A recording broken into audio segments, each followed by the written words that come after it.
2014 में जब पहली बार भिड़ी थी बांग्लादेश और हांगकांग, तो वहां पर हांगकांग ने 2 विकेट से जीत हासिल की थी। लेकिन एशिया कप में 11 साल बाद जब वापसी हुई इन दोनों टीमों की, वहां पर बाजी मार ली बांग्लादेश ने 7 विकेट से। स्वागत है ESPN cricket for time out Hindi में, और इस मुकाबले के रिव्यू के लिए हमारे साथ मौजूद हैं वसीम जाफर। बहुत बहुत स्वागत वसीम भाई आपका। शुक्रिया सैयद। सर, बेहतरीन मुकाबला तो कह सकते हैं बांग्लादेश के पॉइंट ऑफ व्यू से। हालांकि 7 विकेट से उन्होंने जीत दर्ज की, पर शायद सोच रहे होंगे कि गेंदबाजी में हमने हांगकांग को ऑल आउट नहीं किया, और इस स्कोर के लिए भी 17 ओवर से ज्यादा उन्होंने बल्लेबाजी की। कैसे देखेंगे आप इसको? जी आई मीन ओवरऑल तो खुश होंगे कि एटलीस्ट जीत से शुरुआत किए, क्योंकि एसोसिएट टीम के सामने थोड़े मुकाबले थोड़े से पेचीदा हो जाते हैं, हमने पहले देखा हुआ है। बट आई फील के थोड़ा सा डिसअपॉइंटेड होंगे ज़रूर कि उन्होंने अलाउ किया हांगकांग को इतने रन बनाने देने के लिए, विकेटें नहीं गिरा पाए। थोड़े समय लिटन दास की जिस तरह से उन्होंने कप्तानी की, जिस तरह से उन्होंने 19th ओवर रिशाद से कराया, फिर तस्कीन से 20वां ओवर कराया। जनरली आप मुस्तफ़िज़ को देखते हो या तंजीम साकिब को देखते हो डेथ ओवर में बॉलिंग करते हुए, वो उन्होंने नहीं किया। तो क्या ये सिर्फ एक्सपेरिमेंट था या आगे भी इस तरह देखने को मिलेगा, तो ये तो टूर्नामेंट में आगे ही पता चलेगा। तो मैं थोड़ा सा सरप्राइज़ था।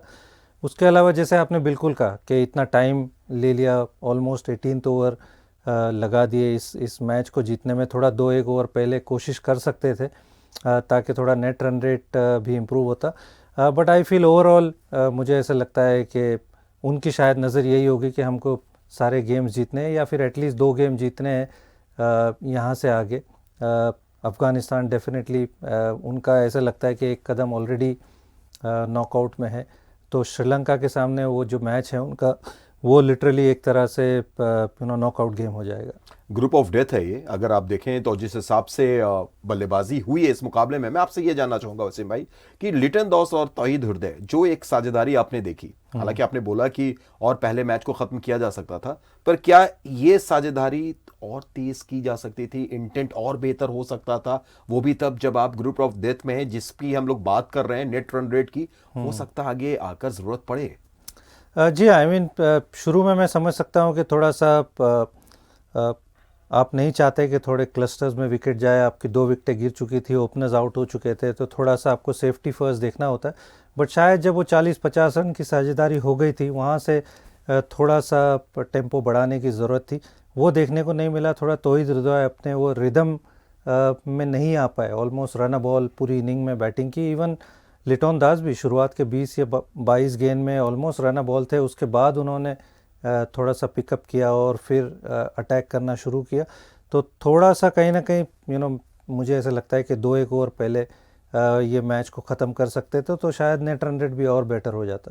बिल्कुल। और अगर हम थोड़ा सा चले हांगकांग की तरफ, तो वहां पर ज़िशान अली ने एक शानदार शुरुआत दिलाने की कोशिश की वसीम भाई, लेकिन थोड़ी सी उनकी पारी भी ऐसी लगी कि धीमी तरफ थी। उसके बाद यासिम मुर्तज़ा की वो एक आतिशी पारी, और साथ में जिस हिसाब से बल्लेबाजी का उनको साथ मिला, वहां पर आपको ऐसा लगा कि शायद हांगकांग जो है थोड़े से 20-25 रन और ज्यादा बना देता तो मजा कुछ अलग हो सकता था। जी हाँ, शुरुआत ऐसे लगा कि बहुत धीमी की, बहुत आराम से की। कि पिछला जो गेम था ऑब्वियसली वहाँ पर पहले गेम में बहुत ही पीछे रह गए थे अफ़गानिस्तान के सामने। तो शायद ये मैच में थोड़ा सा कॉन्शियस एफर्ट था कि भाई पावर प्ले में विकेटें नहीं गंवानी है। और उसके बाद में ऐसे लगा कि 8-9 ओवर के बाद में थोड़ा सा इंटेंट दिखाना शुरू किया। यासिम मुर्तज़ा ने अपने आप को थोड़ा प्रमोट किया, और वहाँ से ऐसे लगा कि वो गाड़ी थोड़ी सी 4th या 5th गियर में गई। यासिम मुर्तज़ा अगर मुझे लगता है थोड़ा एंड तक खेलते, तो जो 20-25 रन की आप बात करते, तो वो शायद हो सकता था कि टीम उनकी 150-160 के आसपास पहुंचती, और उसके बाद में थोड़ा गेम इंटरेस्टिंग हो सकता था। उनका वो रनआउट भी मुझे ऐसा लगा कि वहाँ पर जो दूसरे बल्लेबाज थे वो थोड़ा अपनी विकेट सेक्रीफाइस कर सकते थे। ऐसा लगा कि बिल्कुल ही बॉल को देखते रह गए। यासिम मुर्तज़ा खेलते अगर वो आखिरी के 2 ओवर, तो शायद स्टोरी थोड़ी दूसरी होती।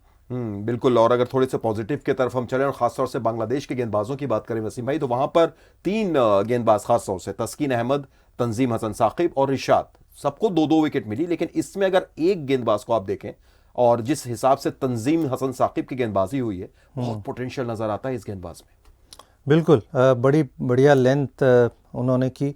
उसके अलावा पेस भी बहुत बढ़िया नज़र आया, और जिस तरह से वो लेंथ हिट कर रहे थे, पेस से बल्लेबाजों को सरप्राइज़ किया, कुछ गेंदें बिल्कुल टेक ऑफ करके ऑलमोस्ट कीपर ने हेड हाई बॉल पकड़ा, और वो एग्रेशन भी नज़र आता है जिस तरह से उन्होंने बाबर हयात जो उनके मेन बल्लेबाज है उनको आउट किया। वो 4 ओवर बहुत ही बढ़िया उन्होंने गेंदबाजी की।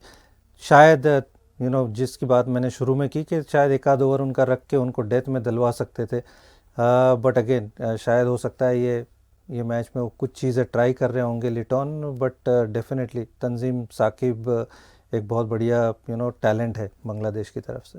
और आखिर में चलते चलते अगर इन दोनों टीमों को आप देखें तो दोनों का ही मुकाबला श्रीलंका से होना है। बांग्लादेश को बस एक दिन बाद खेलना है और फिर हांगकांग को खेलना है। तो वो जो मुकाबला होगा खास तौर से बांग्लादेश के लिए, आज बहुत अच्छे से आप जीते नहीं है, अगला मुकाबला उनका श्रीलंका से है जो एक कांटे की टक्कर वहां पर हो सकती है। तो थोड़ा सा नजर होगी उस मुकाबले पर, थोड़ा एक ऐसा होगा कि भाई उस मुकाबले में तो हमको कुछ इससे बेहतर करना पड़ेगा।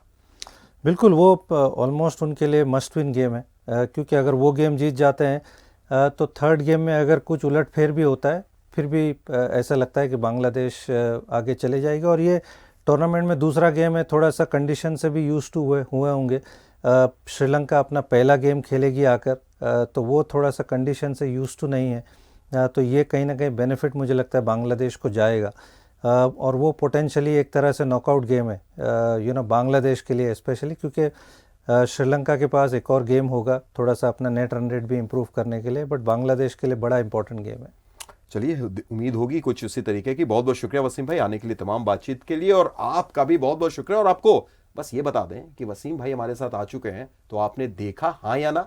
हाँ या ना में जवाब मत दीजिएगा, जरूर जाइए और देखिए हाँ या ना। फिलहाल दीजिए इजाजत और देखते रहिए ESPN क्रिक इन्फो हिंदी।